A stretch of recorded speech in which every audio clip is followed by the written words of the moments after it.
I've always had a real love of tapestry as an art form. I've been to visit many, mostly in Europe to start off with, and then I realised there was such an organisation as the Australian Tapestry Workshop.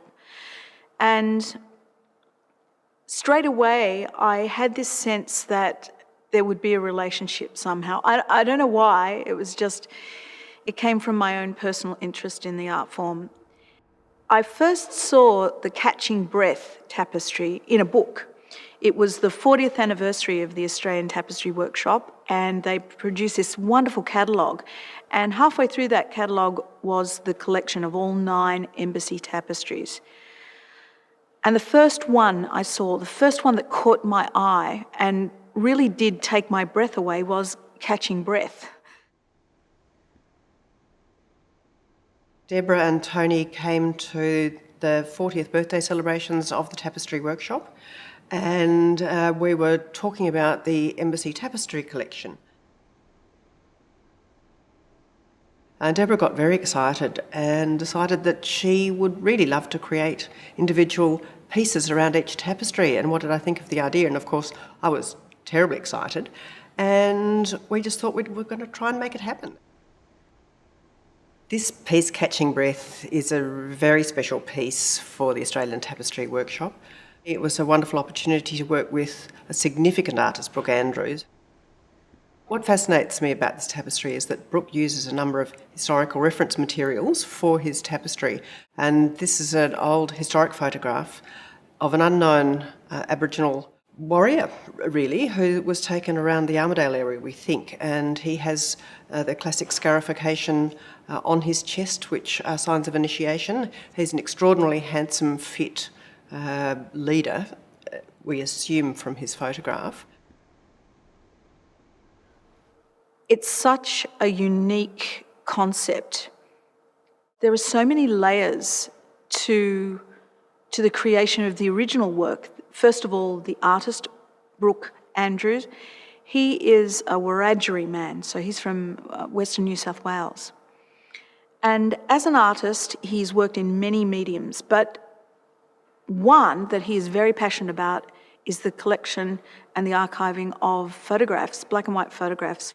And this was one image that spoke to him, this Aboriginal man, no name. The artwork that Brook then conceived by enlarging the photograph and sheathing the face of the subject in this mask that in one sense masks his identity, but in another sense intensifies his identity and our questions around it. What I have written in Catching Breath is a plea from one Aboriginal woman, the pianist, the string quartet, the singers, to demand that this man's name is spoken.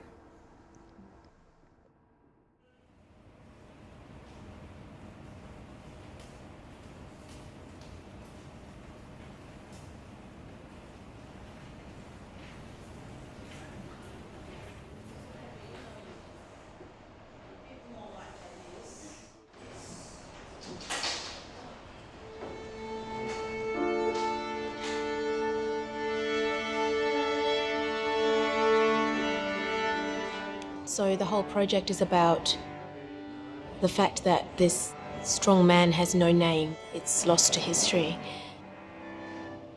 And I guess the piece that Deborah has written is to give voice to this man who can't speak for himself now.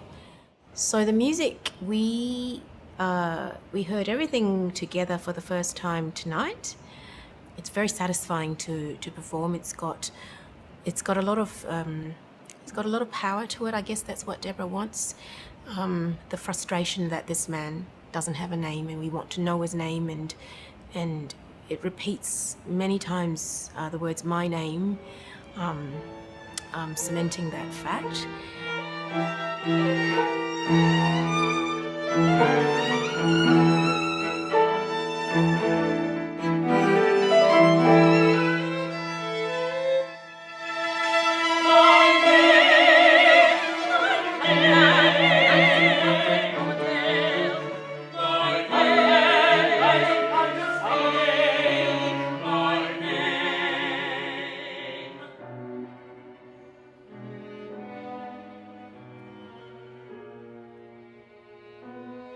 I'm here with the designer, Linda Britton, and obviously I'm wearing one of her creations, and this was inspired by Brook Andrew's work and the work of the Australian Tapestry Workshop, Catching Breath. And it's been quite a journey, hasn't it, for us, certainly, Linda? I sent you a template of measurements. That's right. Have you ever done that before? No. Right. No. Tonight was our first fitting, so here it is. Deborah sent me measurements, which we had to work only off measurements. So we padded up a dummy mannequin to what we thought was Deborah's shape. And then there we created on top of that from the measurements and also from my response to the tapestry or the artwork of Catching Breath. So we've kind of based it on the veil on his face in a sort of a contemporary way, but using the colours that are represented in the original piece.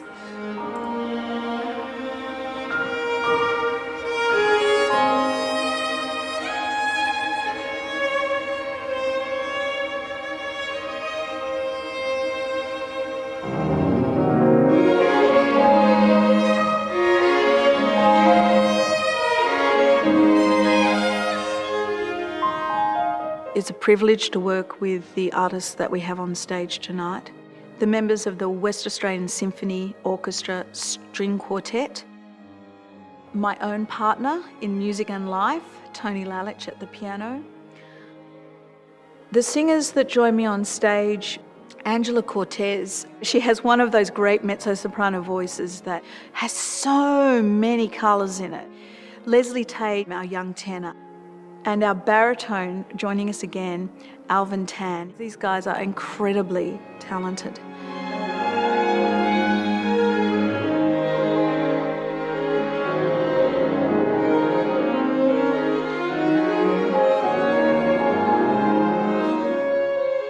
I think it's a great piece. I mean, the writing is really good.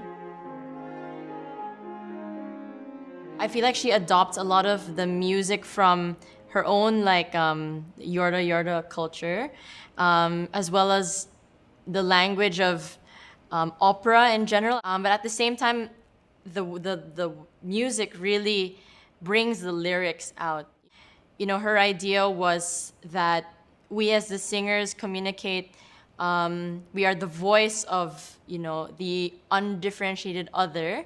The way she writes it is very powerful, and the fact that it has a lot of repetitive motives in the piece really reinforces, the need to recognize someone's identity. She only wrote it a few weeks ago, and while we were together working in Carragini.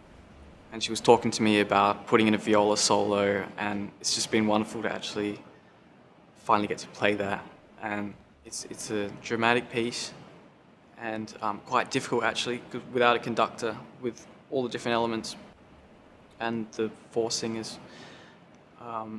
So it's been wonderful, really wonderful.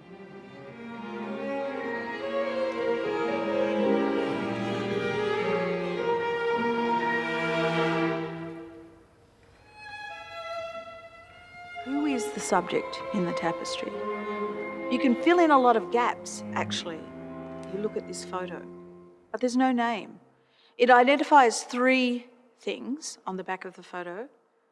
It says Cunningham, 1900, Armidale. In 1900, Aboriginal people were not even expected to survive colonisation. But even today, Aboriginal people are classified as the undifferentiated other. It is the greatest failing of humankind, this notion of the undifferentiated other, because it allows human beings to be incredibly cruel to other human beings. I think it's our greatest failing. It's the one that I would like to eradicate from our nature, and yet that's such a big task. And Armidale. Now, this is a really important piece of information, actually, because it places the subject in Gumbaynggirr country and Anawan country. The name that I've given him in the work is his country, Gumbaynggirr, Anawan. And those two words, those two Aboriginal words from northern New South Wales.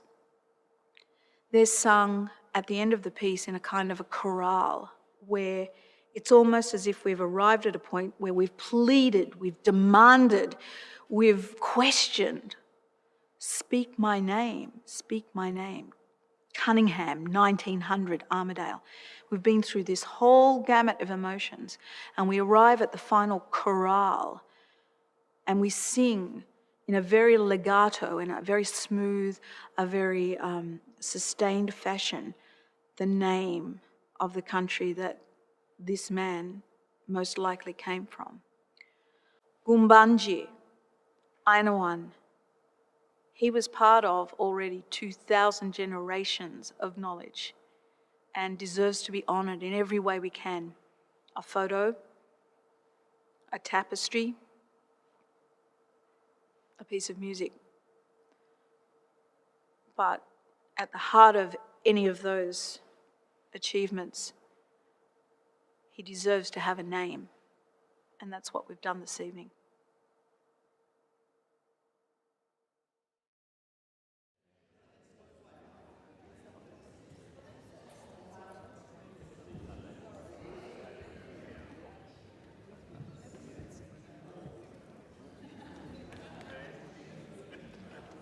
We have a wonderful opportunity to have an international platform here in Singapore because of our patron, Atul Sinha. His vision, his generosity, that's what's brought this all together.